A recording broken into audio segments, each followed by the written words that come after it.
These images conceal memories.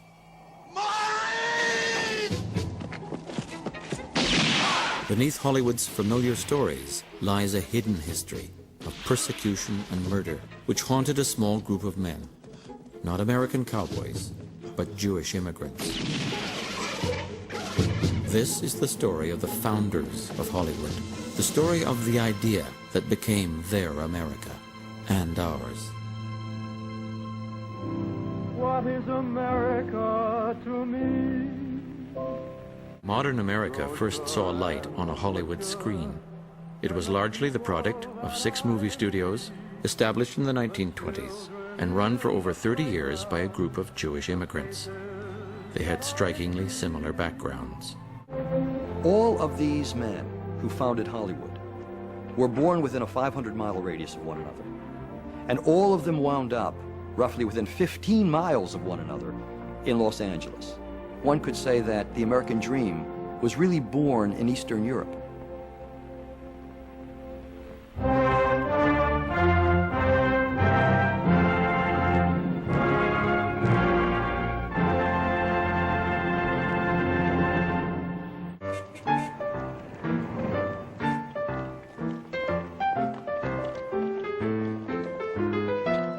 At the turn of the century, movies reflected the vision of America shared by Thomas Edison and the other men who invented the film industry. Most of these old stock Protestants saw film as an amusement for the working classes.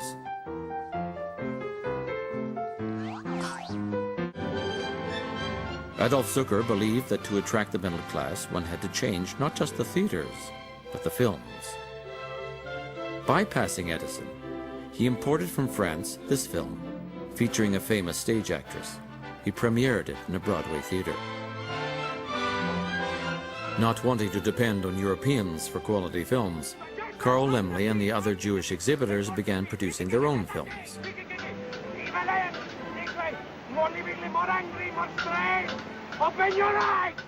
Edison decided that the Jews had overstepped their bounds. To shut them out in 1908, he organized a producers' trust that declared a monopoly on film production in America.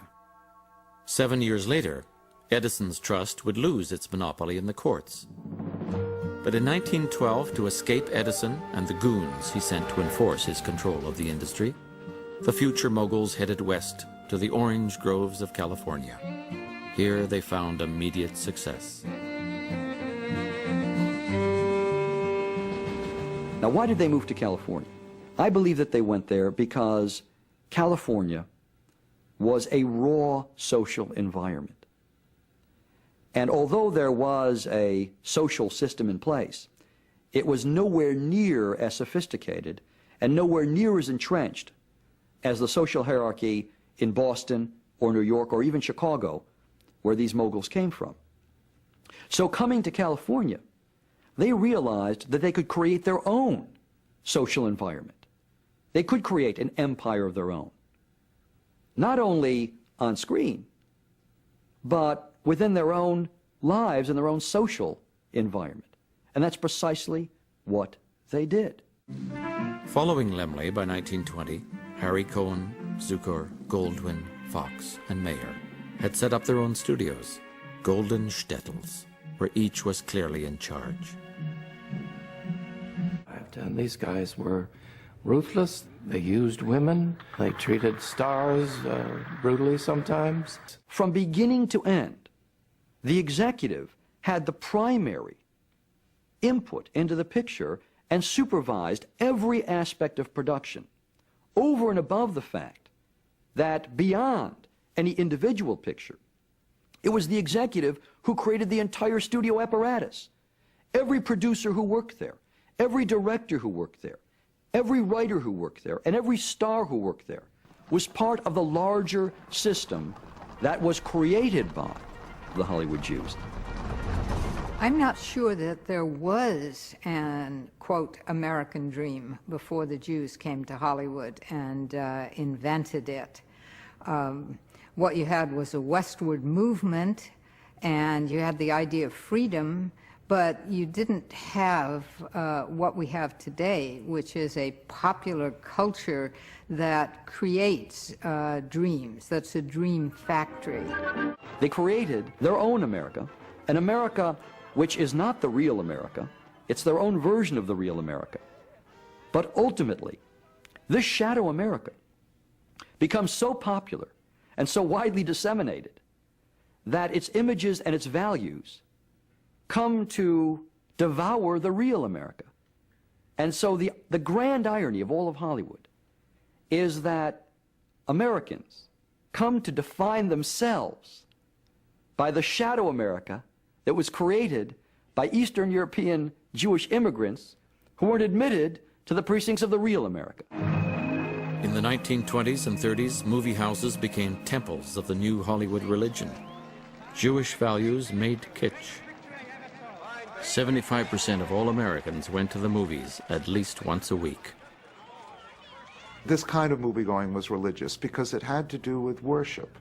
It had to do with the screen being larger than you were, and you being in awe of what you were looking at, and feeling a certain reverence for it. And so there was, maybe you could say, a bogus spirituality, but it was a spirituality still that was believed in. Actors became the gods and goddesses of the new American religion. Innovation, getting cheerfully mobbed. It's frenzied friendship, frantic fandom. Here she comes, the star. And where there are new gods, there must be new idols. So the studio heads began a movie guild with the lofty title of the Academy of Motion Picture Arts and Sciences. It was Mayer's brilliant idea to create the Oscars, where the movie moguls could honor themselves by giving each other awards. In this way, they went from being a group of immigrant Jews to award-winning American producers. The whole notion that Hollywood pins itself on is intermarriage. The whole idea of inter-ethnic romance. Now, why do they do that? First of all, because love is a very democratic ideal. It knows no borders, it knows not riches, it knows not tradition, it knows simply the matters of the heart. In addition to that, when a Jew can marry a non-Jew, particularly part of the establishment culture, that's really a wonderful indication of how far up into society Jews have come. The Hollywood Jews may have wanted to marry into white America, but when it came to music, Jewish composers looked to black America. Harold Arlen, the son of a liturgical singer or cantor, became one of the foremost popularizers of the blues. Jews served as messengers, in essence, of black culture.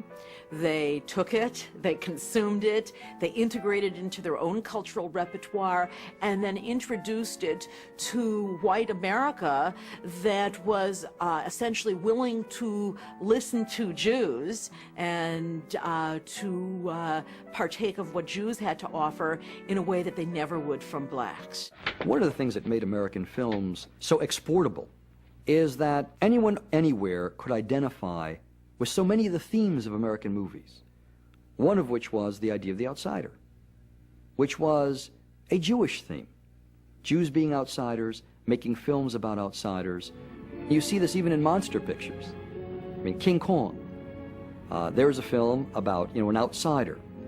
And yet, it's the monster, if you want to call King Kong that, with whom the audience sympathizes.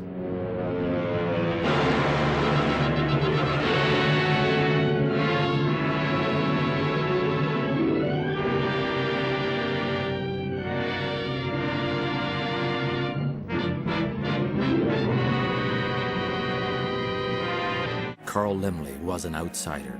He resembled an elf. Not surprisingly, Universal's films often championed marginal beings who were persecuted, like the Jews of Europe.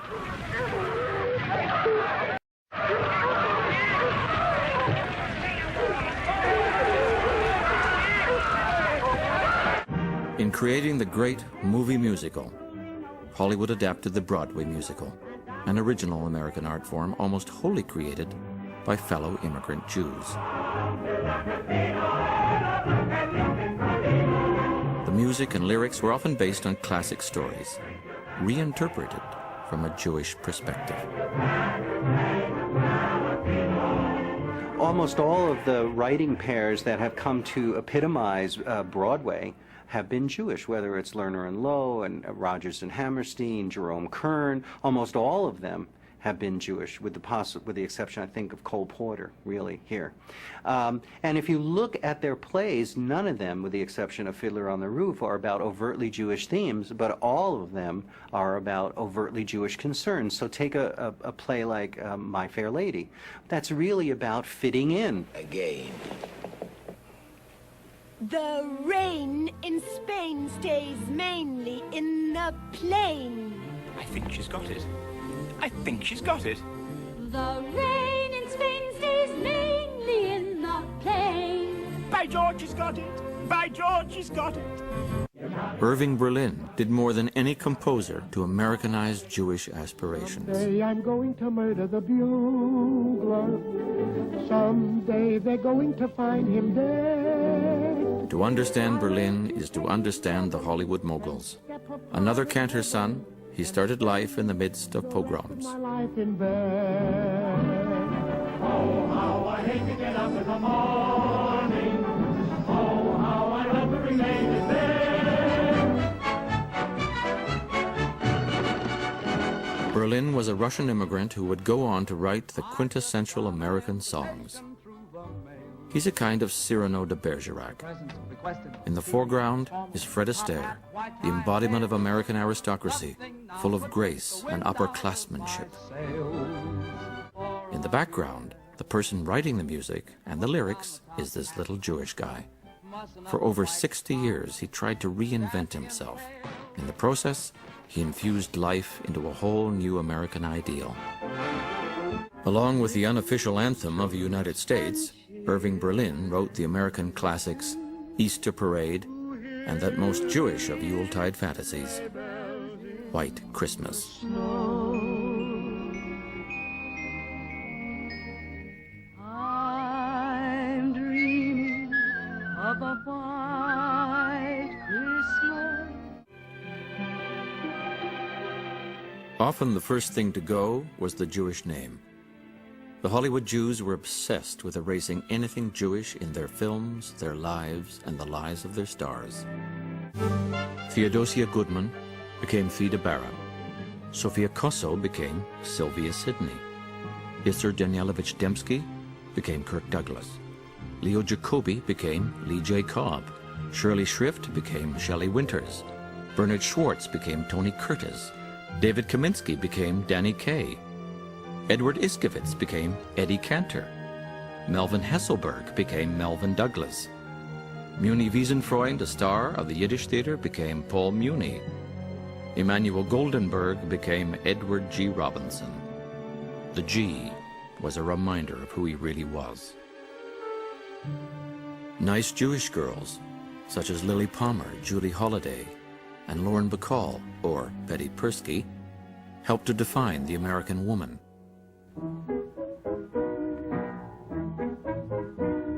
Not all the Jewish talent went to Hollywood to assimilate.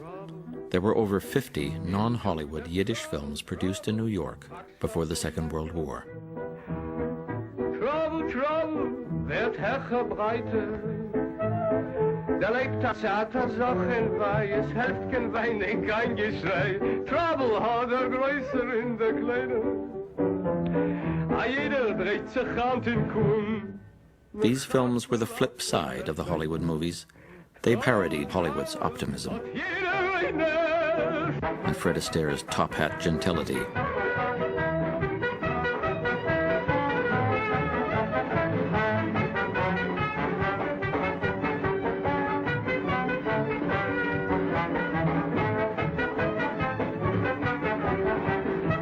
Many who could have gone to Hollywood stayed in New York to make films that expressed their Jewish identity. These films were shown to an audience which was almost entirely made up of immigrants and sometimes the children of immigrants, and these films, by and large, had a very, very different point of view than Hollywood movies. I mean, the Yiddish movies were kind of fighting a rearguard action to protect certain forms of Jewish cultural expression against the sort of overwhelming, seductive power of the larger American culture. In this classic of Yiddish cinema, a great cantor, played by Moshe Oisher, is drawn into the secular world of opera. On the night of his operatic debut, he learns of his son's death. Unable to perform, he returns to his synagogue to lead the high holiday prayers. Heartbroken, he dies. Here the attempt to reconcile Jewish and secular worlds ends tragically.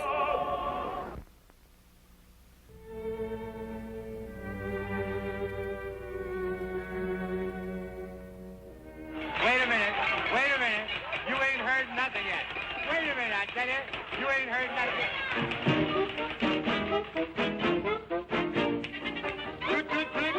Goodbye. Don't cry. Warner Brothers' The Jazz Singer was a revolutionary silent film that broke into sound with each musical number.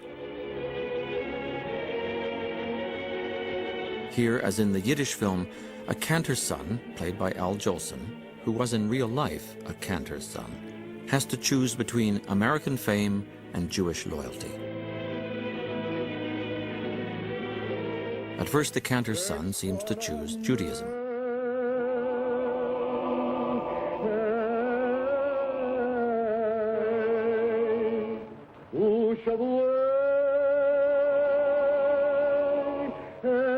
But in assimilationist Hollywood, the story could not end there.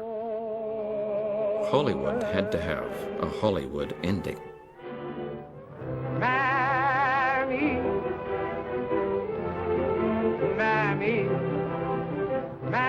Here, Dad and his old Jewish ways are dead, while the hero in American blackface sings triumphantly with his Gentile girlfriend waiting in the wings.